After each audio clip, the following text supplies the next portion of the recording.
Hoje é dia de falar de Monza aqui na garagem, a bordo de uma versão que o pessoal pedia bastante. Lembra quando eu fiz matéria com o Tubarão 96, né, o GLS, último Monza praticamente. O pessoal falou, pô, tu faz do Classic Tubarão. E, pois bem, estamos aqui falar do Classic Tubarão a bordo desse exemplar de 1991, primeiro ano, aliás, dessa versão que mudou naquela época. Confere aí. Saudações, pessoal! Hoje é dia de falar de Monza Classic aqui na garagem. Foi engraçado porque essa ideia do Classic é curiosa, que sempre eu ouvi Classic. Numa matéria eu falei Monza Classic, né? Eu falei, putz, aqui a pronúncia é correta, né? Mas foi engraçado, daí fiz uma pesquisa. Eu fui procurar no comercial de época, né, da GM, falei, pô, falar do modo correto, né? E realmente eles sempre chamaram de Classic, assim como o último Corsa Sedan, também Classic. Bem curiosa, né? Mudar a pronúncia, mas uma pronúncia que, digamos, meio que se abrasileirou e acabou funcionando bem, né, para a época, para os folhetos de propaganda e tudo mais. O que é bem interessante da versão Classic é que, desde que ela surgiu na década de 80, ela se tornou o topo de linha.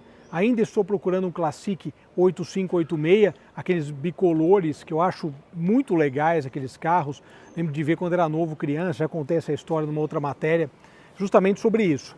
Tinha um vizinho de garagem na época que tinha um, né, prata e chumbo, eu achava aquilo lá muito bonito, e até hoje eu acho, tinha verde também, duas cores, enfim, um carro muito legal.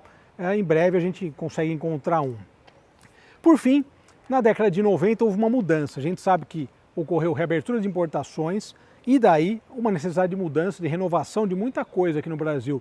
Tanto que você vê, quando as importações reabriram, todas as marcas se mexeram para poder criar algo novo. Não exatamente para concorrer com o que vinha de fora, cara, BMW, Alfa Romeo, Mercedes-Benz, mas, digamos, para criar algo que falasse, pô, não vou comprar um Mercedes, que custa muito caro, ou um BMW, mas eu posso comprar um Monza Classic, alguma coisa desse tipo, que esteja renovada dentro de um padrão. Dessa forma, então, a Chevrolet também mudou o Monza, o seu campeão de vendas, um dos carros mais queridos da década de 80 pelo público brasileiro, que comprava sedã médio da época. Dessa forma surgiu o Monza Tubarão. O que é interessante do Monza Tubarão é que ele chegou no momento próprio, né, de mercado. A Quatro Rodas até fez avaliações, lembro que eles pegaram o Monza Tubarão e um Cavalier, né, para falar, putz, um carro, um estilo americano que chegou aqui, essa coisa toda. Até para fazer o roteiro dessa matéria, eu estava lendo a matéria da Quatro Rodas, o primeiro teste que eles fizeram com o Classic em 91, um carro idêntico a esse, com aquela primeira mudança, e falando, né, da opção entre carburador ou injeção, ou seja, até isso a indústria também vendia como opção. Você podia comprar um Classic, que era um topo de linha, ainda carburado ou injetado. Mesmo ainda o Monza injetado tendo surgido com o 500EF, que a gente viu a última vez recentemente. Ou seja, é muito engraçado a indústria brasileira nesse sentido, né? Você podia escolher um carro ainda com uma tecnologia que ainda foi usada durante um tempo, mas, digamos, dentro da própria marca, do próprio modelo, já estava até defasada. Mas é bem curioso essa questão, bem curiosa, né? Essa questão. E outras versões do Monza também tinham essa questão da carburação.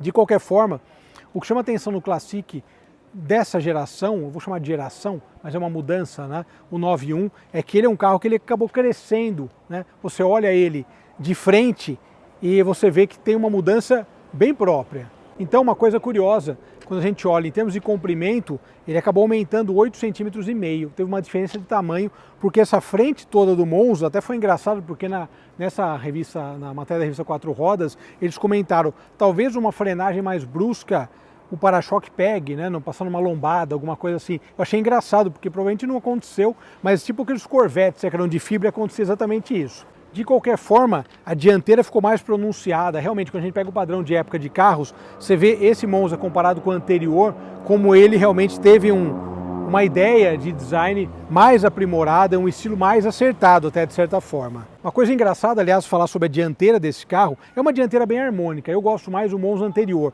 mas eu acho que a dianteira do Tubarão é muito harmônica. Assim, a ideia deles foi feliz, esse facelift foi bem acertado, principalmente se a gente analisar aquele contexto de época. Eu acho que atendeu muito às expectativas daquele momento. E também vale salientar na versão Classic, faróis auxiliares e o para-choque com a parte de baixo pintada.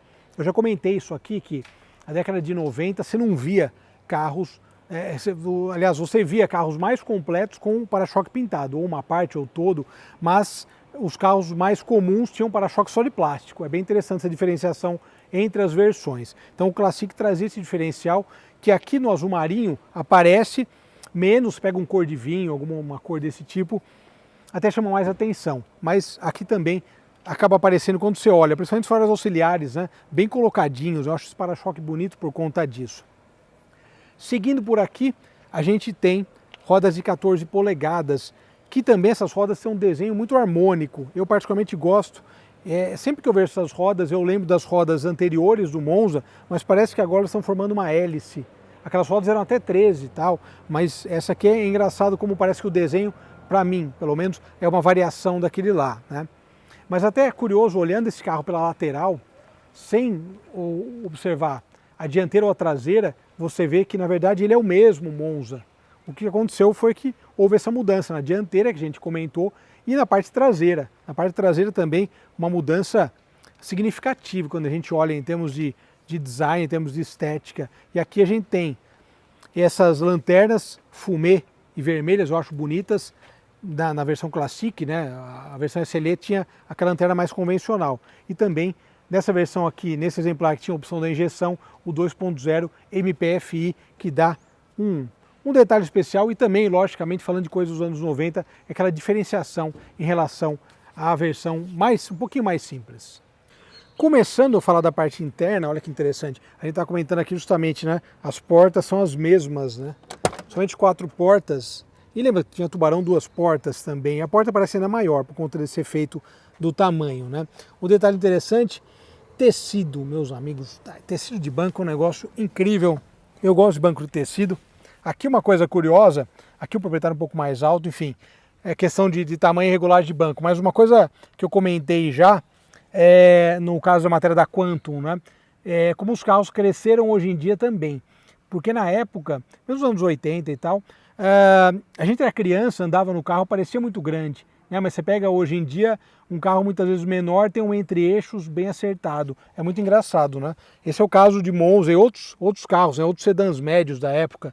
O padrão de tamanho mudou, mas é muito legal. Esse tradicional teto escuro da GM é um detalhe bem bacana também, né? Temos aqui também uma outra coisa que parece luxo, mas é vidro elétrico nas 4 portas. É uma coisa engraçada, mas era luxo também. A luzinha de porta tradicionalíssima mudou, né? No Tubarão mudou a luzinha de porta, mas mesmo assim continua aí, alegrando quem gosta de luzes de porta, né? Essa luz de porta eu acho bem bacana. A gente tem algo interessantíssimo também. Primeiro, o painel clássico de Monza, que eu já elogiei outras vezes, né? A ergonomia do Monza é muito boa, regulagem de altura, enfim, sempre teve, né? Vale ressaltar, o Monza tem essa característica. Tudo elétrico, olha aqui embaixo que legal, vidros, os espelhos e tal, isso aqui era um grande diferencial para a época. Hoje em dia é mais comum, mas para a época era legal. Olha isso aqui também, para regular o balanço do som. Isso é uma coisa também bem própria do período. O tradicional câmbio de 5 marchas, né, com o anel aqui da GM. Mas isso aqui, meus amigos, cereja no bolo.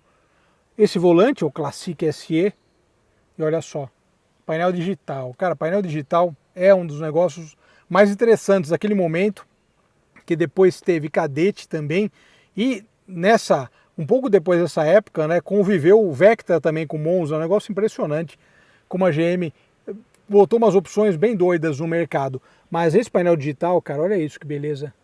Uma das coisas mais legais da época, eu acho que o painel digital, e mais marcantes quando a gente via revista e tal, aquelas fotos do Marco de Bari lá da 4 rodas, eram incríveis, justamente enfatizando essa tecnologia aí do momento.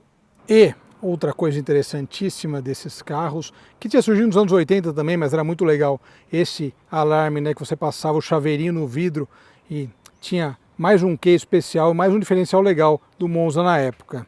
E para quem gosta de porta-malas, sem dúvida, um belo porta-malas, uma capacidade muito boa, muito grande, novamente, né, um sedã médio da época, com uma capacidade de porta-malas considerável, né, lembrando que era um carro bastante familiar. E aqui o motor de 2 litros, o famoso GM Fase 2, 99 cavalos nessa época declarados, com 17,7 kg força-metro de torque. A gente falou de um Vectra GLS recente, 96, também usava esse motor, depois que veio 2.2 e as outras novidades. Mas muito interessante como esse motor foi pago muitas vezes aí nos modelos da Chevrolet.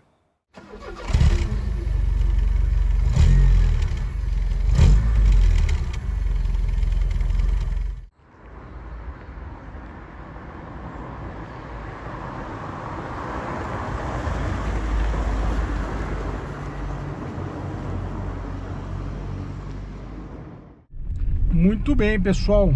Monza Classic 91, o Classic Tubarão. Esses Monza Tubarão, realmente, os dois que eu andei, acho que foram dois, não foram mais, eu andei mais. Eles são carros muito bem acertados para dirigir. Todos que eu guiei os Tubarão, eles acabaram me surpreendendo positivamente. É um acerto bacana do carro. Isso é uma coisa, inclusive, que a Quatro Rodas elogiou na matéria. Eles elogiaram essa questão do acerto. Falou, pô, houve uma mudança e o carro realmente está bom de andar. Então essa característica da boa dirigibilidade realmente chama atenção. E carro bom de guiar é uma questão, eu sempre falei aqui sobre meu pai que teve muito Volkswagen, né? E quando a gente anda em Volkswagen, a gente comenta como os Volkswagen são bons de guiar. Mas a Chevrolet também não ficava atrás, né? Eles têm um acerto legal de andar, são carros que têm um bom acerto de suspensão, curso de amortecedor, é uma coisa bacana mesmo de comentar. E quando você anda num Monza, tanto o primeiro quanto esse Monza Tubarão, você nota como eles foram felizes, né, em construir um carro realmente que é confortável. Tanto que o proprietário tá até comigo aqui, a gente gravou uma matéria com o Del Rey, né, que era do seu irmão, né, o Del Rey. É nós dois. Era dos dois, o Del Rey que a gente chamou, né, com motor 2.0, lembra? Era uma troca de motor, o famoso swap.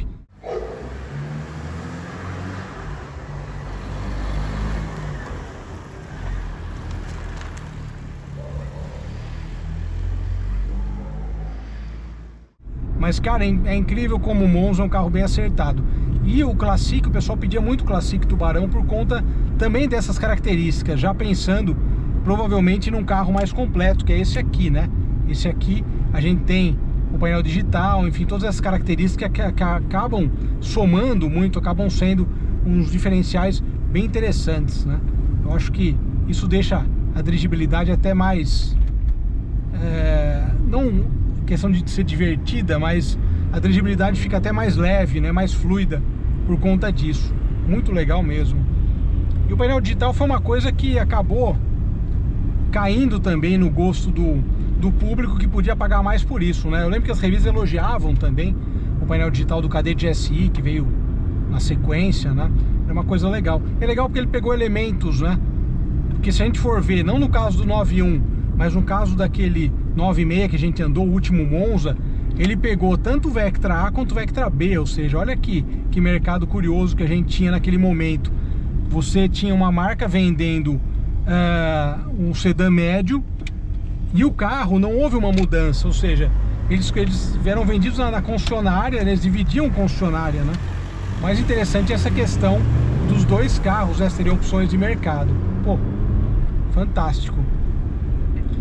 Mas o que é legal do Classic também é que eu acho que ele conseguiu no Tubarão manter essa questão desse charme, esse requinte que a versão tinha em detalhes de acabamento, antena elétrica, umas coisas que na época eram bem valorizadas e era muito legal, né? Você vê antena elétrica, quem tem uma certa idade, 40 e pouco tal, já tem essas lembranças muito próprias. Eu acho que andar nesses carros acaba trazendo isso de volta, né? Justamente. E logicamente também o Monza, como um carro da GM que ficou no mercado durante um bom tempo, eu acho que ele conseguiu deixar um legado muito bom. Tanto que você vê, eu sempre falo de Volkswagen, que era o carro que meu pai tinha, né? Mas o Monza também é um carro que tinha os seus admiradores, que tinha os seus fãs, pessoas que só compravam Monza. Então eu acho que o Tubarão ele fechou bem essa história. Como eu falei há pouco, né? Apesar de ele ter ficado no mercado dividindo também com Vectra e tal, mas eu acho que o Monza aqui ele teve uma sobrevida e foi uma coisa bem feita, né, da Chevrolet. Não foi algo realmente que não ficou harmônico, né? Então eu acho que é sempre legal contar essas histórias por conta disso. E claro, também falando do motor, né? Esse conjunto motor e câmbio é bom. A Quatro Rodas na época criticou um pouco o desempenho em relação ao Monza anterior. É muito engraçado essas mudanças, muitas vezes tinham entre um carro e outro, né?